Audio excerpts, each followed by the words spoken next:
Hello, my name's James Rankin, and I am hopefully, it's about the fifth attempt I've had at doing it, going to demonstrate a way in which you can give yourself the full roaming experience on Windows 10. By that I mean what you'd expect to find from an old sort of Windows 7 style roaming profile, how it would take all of your settings from machine to machine. Just to give you an example of how this doesn't work in Windows 10 at the moment. What I shall do first of all, I shall unlink this GPO I have just been working on, and I have a couple of Windows 10 machines that I'm going to connect to here, and I am just going to quickly actually first off just reboot them, just so they pick up the change to that GPO that I've just done. So I'll just restart these little fellas now. So yeah, what we're going to do is we're going to log on to each of these machines using a user configured with a roaming profile. And a standard old Microsoft roaming profile the user we're going to be using is this one. That's me, or one of many me's that are set up in this task active directory.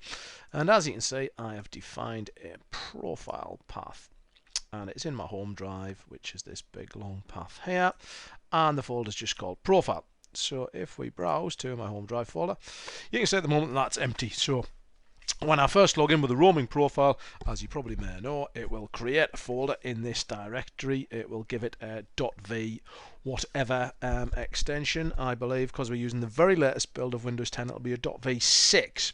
Very interestingly, not a .v5 like it was in the very early versions of Windows 10.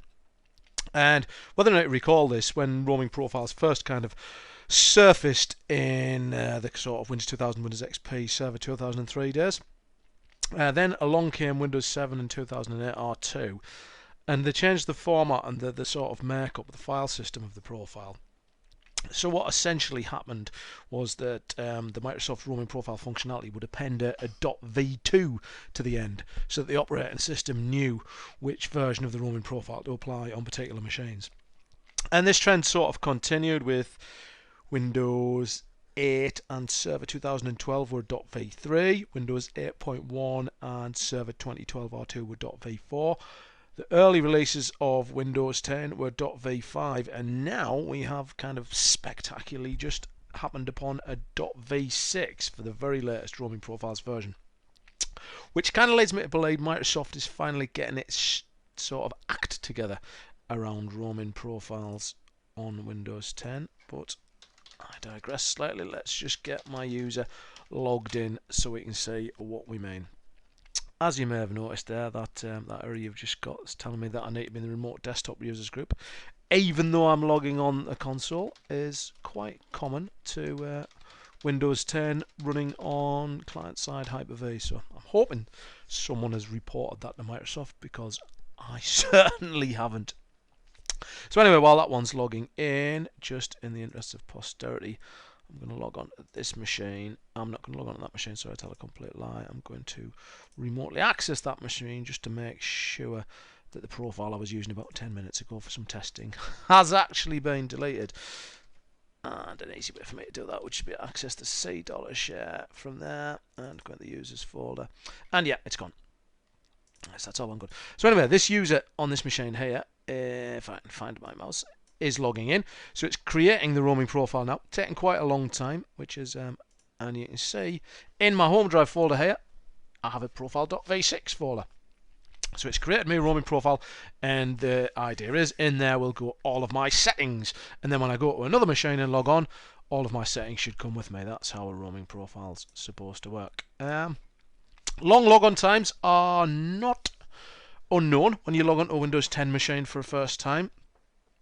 We've been doing a Windows 10 deployment with kind of machines in open access areas where we basically can't keep cached copies of local profiles or anything like that. So essentially every time a user logs onto them, they're logging onto that machine for the first time. And most of the complaints we've had sent around, this first logon takes a very long time.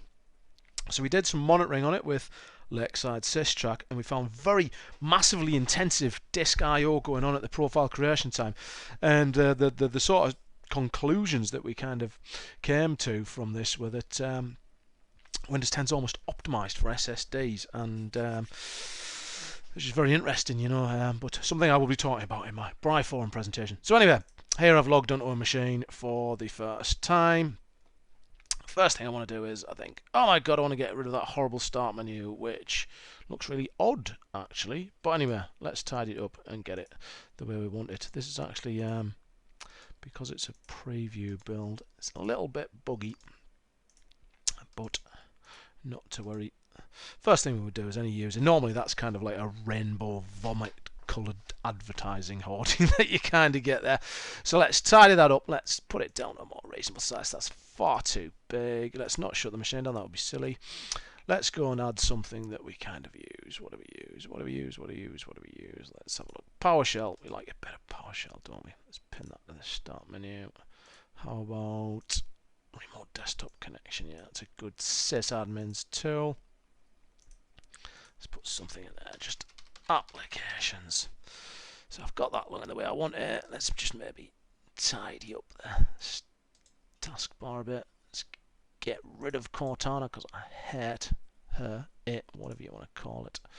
Let's just pin something else to the taskbar just for jolly, as Jack the Ripper apparently said in a letter to the police. Let's pin the command prompt to the taskbar. So there, we've just done a quick bit of customization, got it tidied up the way we want it, pinned items to the taskbar. Yeah, okay, great. Hunky dory, super duper. Now, while that's signing out, if we flip across to our group policy management over here, we've got a few things. The workstation's OU is on here. We've got a few things here, a few things disabled. One I wanted to show you was the profile handling GPO that we've got set up on here. Delete cache copies of roaming profiles. So when I log off this machine, cache copy of my profile is deleted. So it should just be on the network, and in this folder is where we should have my profile.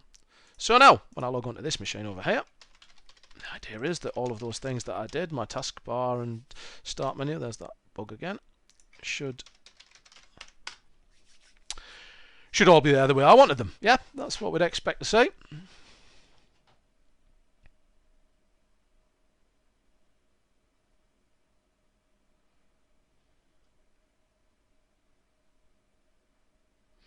So we'll just have another long, protracted wait while we log on it. Shouldn't take as long as the other one, hopefully.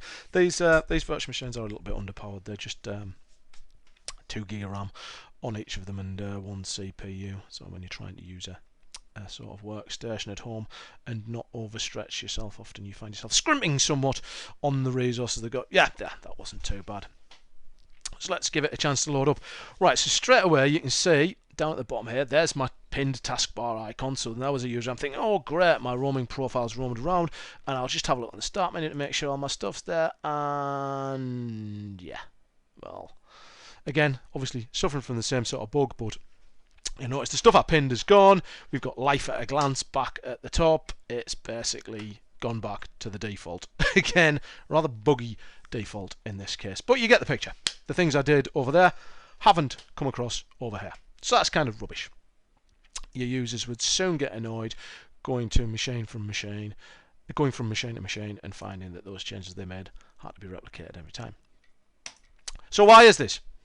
Why does it behave like that? Don't know what that is. Interesting. Lovely. Preview build's great on there. Anyway, the problem is with a roaming profile. Roaming profile basically saves everything in app data. I'll just jump across to a user folder. Excuse me, on my domain controller here, just to give you an idea. This is the user I'm logged on as. So in the app data folder, we have a roaming folder. Now a roaming profile just saves everything in the roaming folder.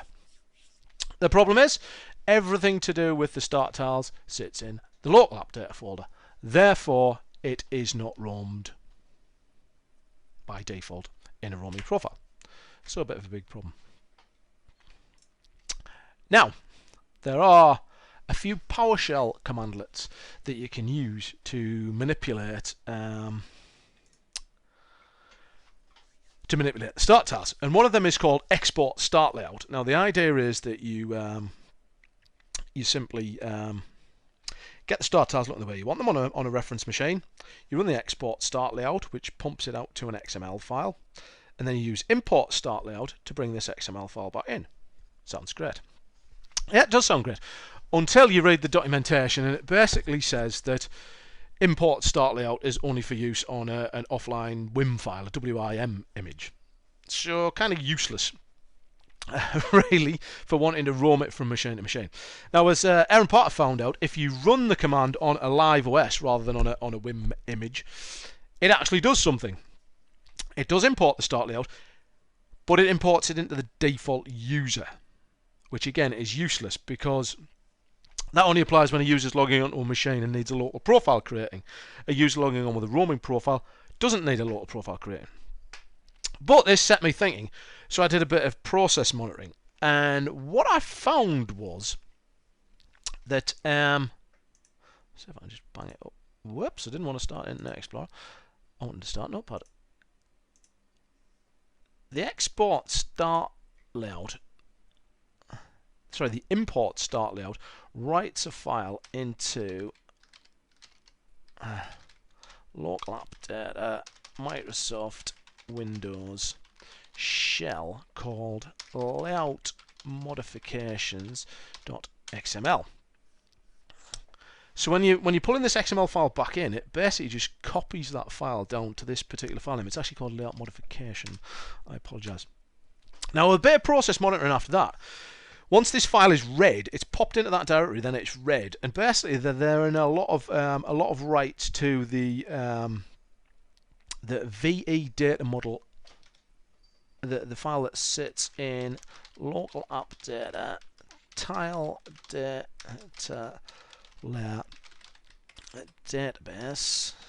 It's called VE data model.edb. It's a database, surprisingly. And this is the thing that controls all your start menu. So I wondered if, when I was logging in a roaming profile, now don't forget a roaming profile has no local app data folder, so essentially it's got to be created. Excuse me. Essentially that start menu database is created every time you log in with a roaming profile. So I just thought, if we use export start layout as the user logs out via a logoff script to take a copy of what we've configured, and then you take that XML file and drop it into this folder here with the name of layout modification.xml, what would it actually do when it came to put the start menu together? So, in the best Blue Peter tradition, here are some group policy objects that I prepared earlier. A group policy object, rather. And this one here, called Save and Import Start Layout. So we will now link enable this, turn it on, as I say, one I prepared earlier. Let's have a look what it is. So first bit here, I'm actually pointing at the screen, but as you know, none of you can see my finger. But here, we are pointing to a file, a PowerShell file. So let's go into that folder and have a look at this PowerShell file. So basically, you can tell I've been having fun all day long. What it does is, this part here runs export start layout. This happens as the user logs off, don't forget. Gives it a path, so it's right into my home drive. This you say there, the environment variable username, and it's calling it layout modification.xml. That's essentially all we need to do.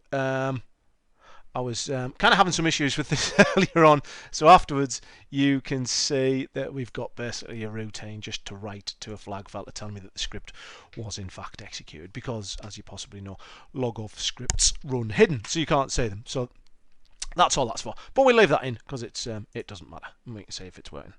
So that's what that does. So when the user logs off, all the changes that we made at the start menu should be saved out to that file called layout modification. So then we also have a group policy preference. So this will happen when the user logs in.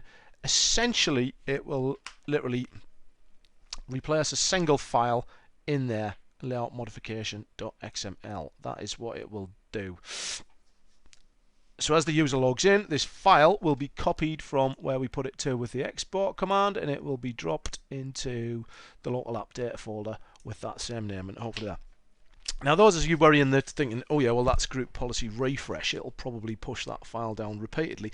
Doesn't matter, the file's only read at logon and used to create that start menu. After that, it's essentially useless, so don't worry too much about the fact that it may reapply itself in there. You could do it various other ways. You could do various script, things like AppSense, things like res, all sorts of other things.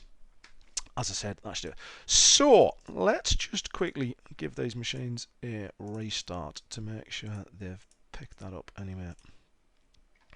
So they actually pick up that group policy object. Then what we're going to do is we're going to log on to one. We're going to create the start menu. We're going to see if it saves it out to a file, and then hopefully log on to the other machine and find it's there.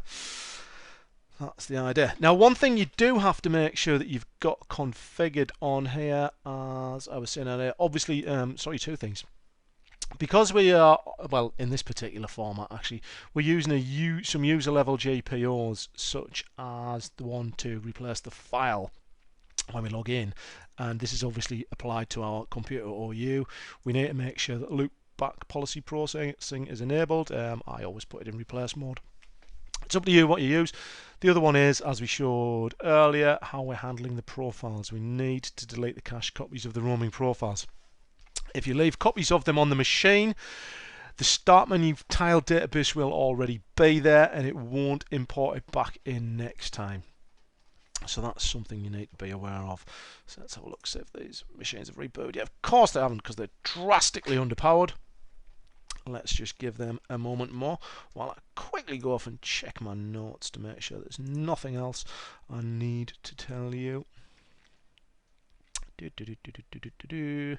We've done that, we've done that, we've done that. Nope, all looks pretty good.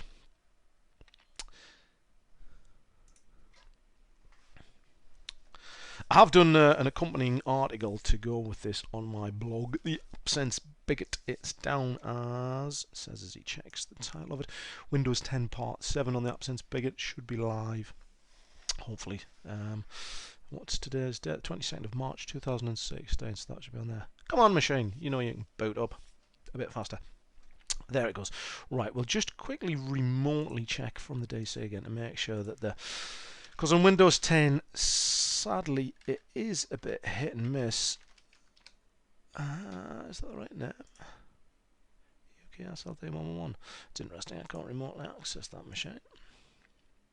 Let's just try 110. Yeah, that one's there. Right, there's nothing on there. Interesting why I can't access that one. Not to worry, we will trust to fate that it has indeed deleted correctly. In fact, yeah, just go for that. Alright, so let's get logged on. Let's hopefully I can get my password right this time. And hopefully I can get past that bloody error again. Third time loggy. Let's go for it. Excuse me.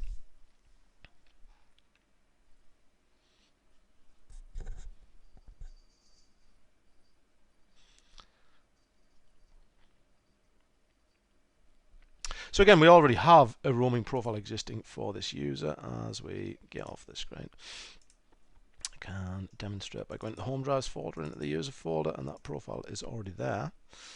And it's being written to, as we say. So things like the taskbar icon should already be set to the way we had them. As we say, the start menu, we're probably expecting it to be kind of screwed up, judging by the way the last one turned out.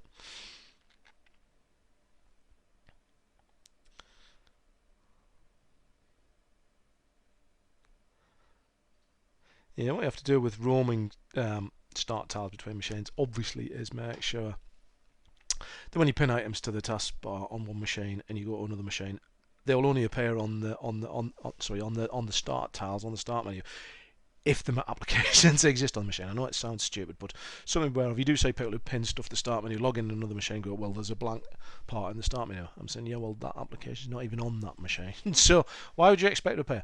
Anyhow, you can see how my command prompt is pinned to the taskbar, as we'd expect.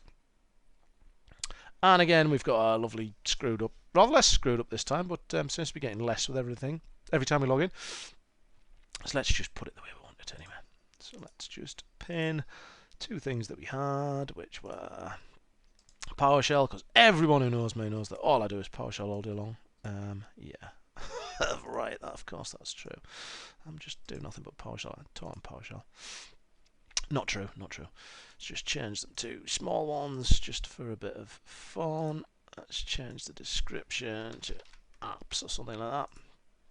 Okay, so now when we log off, our log off script should write into here a file called layoutmodification.xml. Let's see if that wants to do the trick. Go PowerShell, go!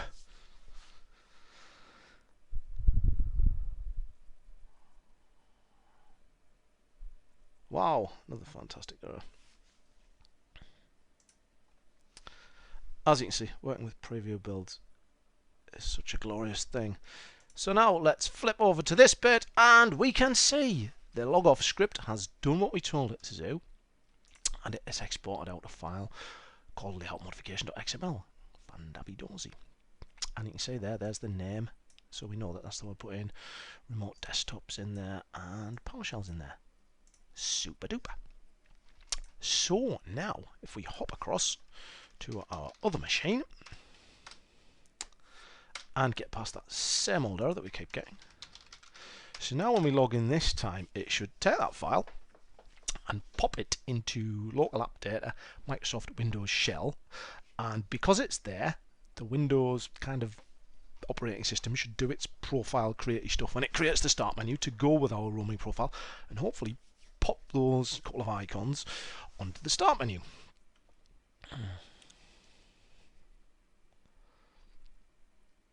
So again, hopefully it's not going to take that long to log into this one, despite these being drastically underpowered, as I've already said.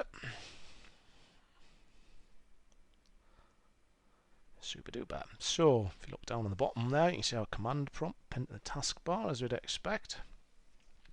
So what are we going to get when we click on the start menu? Hey, now isn't that cool?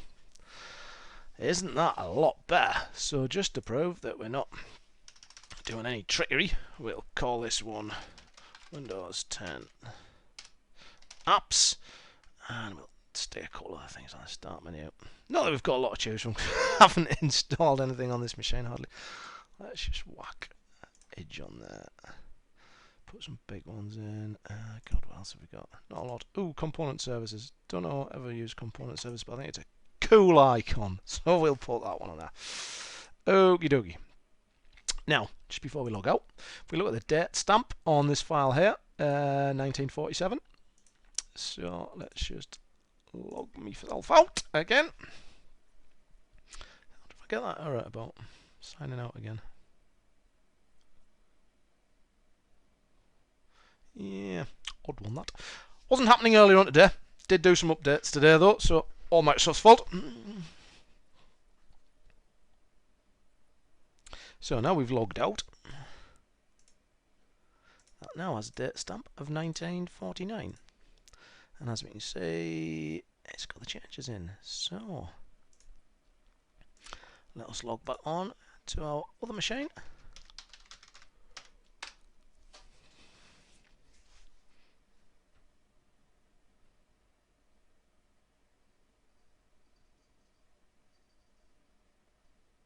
Again, hopefully won't take too long, but this is a kind of symptom of Windows 10, that it takes a long time to do certain things, and certain things are a lot more difficult than they were in older versions. If you're in London on the 19th and 20th of May, get yourself along to Bryform. Obviously you'll have to buy a ticket first, but I will be on the 20th of May giving a presentation on all the fun we've had doing a Windows 10 deployment since August the 10th last year. So come along and find out all the wonderful things that I've found out are different and maddening in Windows 10. So we can say we've got the command prompt on the taskbar, and let's have a look and see. Wow, we've got things on the start menu, and for some reason they've moved across to the other side, which is odd. We find this occasionally happens when the resolutions change from machine to machine, which is really annoying, but again, it's not as bad as it was before. So let's just quickly try again. Sign out and see if it goes across to the other machine with our requisite changes. Get past another of our stock errors that we're having there.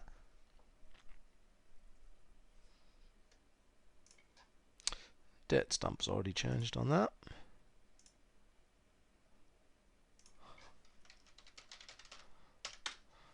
I was fairly certain that these two machines were the same resolution.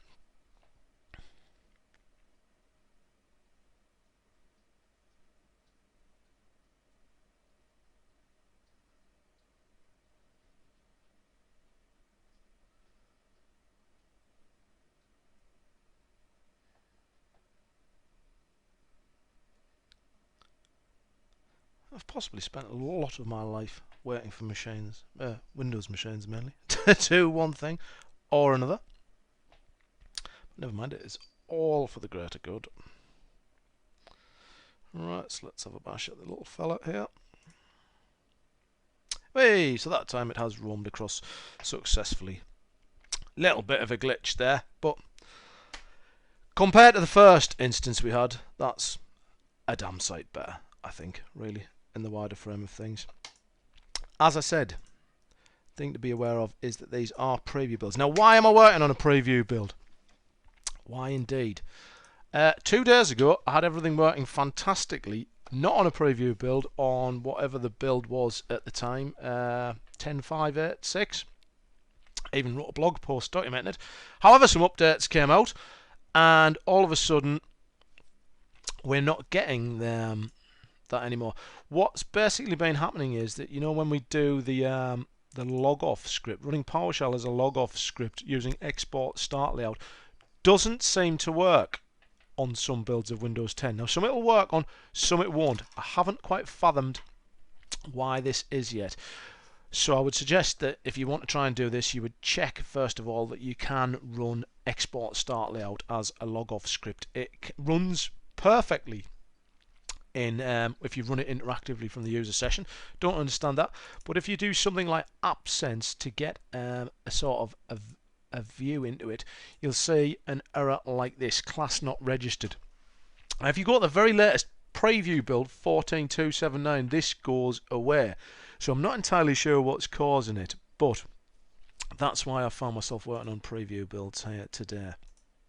But anyway, hopefully, if you're the sort of person out there who's having problems roaming the full Windows 10 experience from machine to machine, including the start tiles, this should be, hopefully, a way that will work for you. If it doesn't work for you on your current build, as I said, it works not quite perfectly, but the parts we need to work are working on build 14.279. So when the Redstone update comes out in June, I believe, that should all work hunky-dory, and you can put this into production live environments and have your users doing smooth roaming from machine to machine. But as I said, the details of this are up on my blog. I'm going to post a link to the video on that blog post as well. So hopefully this may help out some of you out there who've got problems doing a smooth Microsoft roaming profile experience in Windows 10. Thank you for listening.